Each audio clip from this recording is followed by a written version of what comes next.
Today I'm going to share with you 3 life lessons that I took away watching Squid Games. And maybe if any of them resonates with you later, smash the like button. Now, just 3 points, not more, not less, and let's dive on to the first point, which is be smart on when to trust. This point comes from this scene over here whereby Ali is now destroyed because he realized that he's been tricked by his good friend, correct? Now, most who have watched this show refer to this scene as the one that's the most emotional for them. And it's quite understandable because this is a situation that we don't want to be in. It's a very heart-wrenching situation. But this situation also reinforces that when we trust someone, it is also dependent on it being earned as well as what kind of situation it is. Let me highlight a few red flags that was before this scene itself. The first is over here, whereby his friend actually turned aggressive against him. Is this a situation to continue trusting a person like that? Think about it. The second is when his friend backed uncontrollably, appearing to be selfish at times. Is this a situation to continue trusting this person? Or is he already emotionally unstable? Now, why was trust earned in the first place? Not that trust should not be given to anybody. It's not true. To succeed in life, you need to have a close network of friends and family members that you can trust to get things done better. But why trust was earned is because at the start of the show, he actually received some money from this friend of his. And actually before this whole show and bait actually happened, his friend cleverly gave him his own marble. I want to pause a bit here on this because this is a very important thing that actually applies a lot to our life.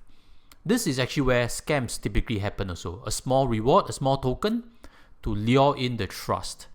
This is not unprecedented because at the start of the show, the main character was actually given some money. And this little money actually gave him the faith that this game could be his way out of the situation. So the first life lesson is be smart on who to trust and be smart on when to trust. The second life lesson is don't try to get lucky, try to improve. This whole game started because each and every participant over there played the takji, and as we realized, subsequently they were given the phone number to actually have this life-changing game that could win them big money out of their financial situation. Always keep in mind this saying that being broke is temporary, but being poor is permanent because it's up here in the mind. Being broke is a temporary process whereby you're not looking for luck, you're looking for improvement. So if you are also looking to better your own family's life, don't look for luck, look to improve, because this show has really showed that if you try to look for shortcuts and try to get lucky, you might end up being worse. The third and final life lesson I'd like to share with you is choose not to exploit. This game is wrong. Fiction or not, it's wrong. We all know that.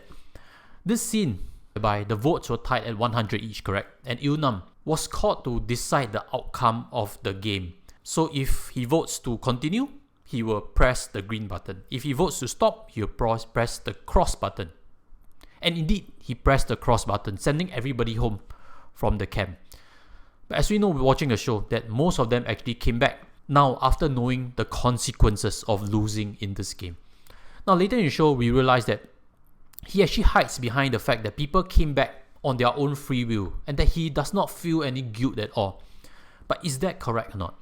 As long as he did not force them, as long as he did not trick them, he is guilt-free. The blame is all on them. Now this is the biggest life lesson to me, because when we are in a better situation, and especially true because none of us listening here, I guess, is in such a dire state whereby we are in such bad debts that needing to join such a ridiculous fictional game, that we are all in better place and that we have a choice to protect others. We have a choice to help others that are worse off than us. We have a choice not to exploit. That is a very good life lesson, very good life reminder, because I realize that I'm in very privileged situations and that at certain authority and certain power and certain influence, we need to lean on the side of good ethics. That is to not exploit. Giving people a choice to be a participant in something wrong doesn't absolve ourselves from it. So hopefully these 3 life points are something that you can carry away from this podcast also. Leave your thoughts and comments in the sections below. I'll see you in the next one. Take care and goodbye.